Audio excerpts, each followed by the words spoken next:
43 VC 43 plus my pattern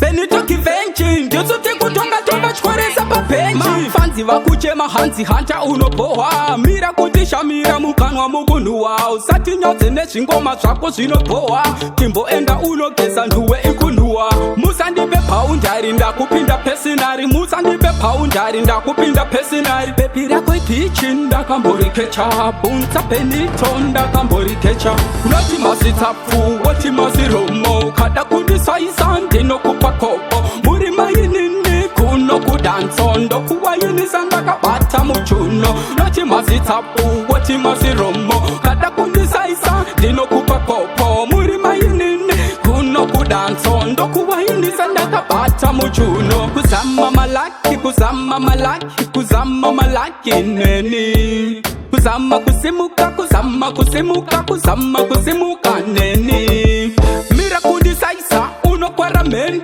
Ndiri dangerous ndokupisa semen Tumazera twenyu utu ndoda muri 10 Ndidi uri 1 ndoda muri 10 Unoti masitafu woti masiromo Kada kundisaisa ndinokupa kopo Muri mayinini kuno kudanso Ndokuwayinisa ndakabata muchuno Unoti masitafu woti masiromo Kada kundisaisa ndinokupa kopo Muri mayinini kuno kudanso Ndokuwayinisa ndakabata muchuno Mafanzi wakuchema hanzi hanja unopoha Mira kutisha mira mukanwa mugunu wao Sati nyoze neshingoma zwako zvinopoha Timbo enda unogeza nduwe ikunua Musa ndipe paundari ndakupinda pesinari Musa ndipe paundari ndakupinda pesinari Bebi rako itichi ndakamborikecha Bunza Benito ndakamborikecha Unoti masitafu, woti masiromo Kada kundisaisa ndinokupa kopo Muri mayinini kuno kudanso Ndokuwayinisa ndakabata muchuno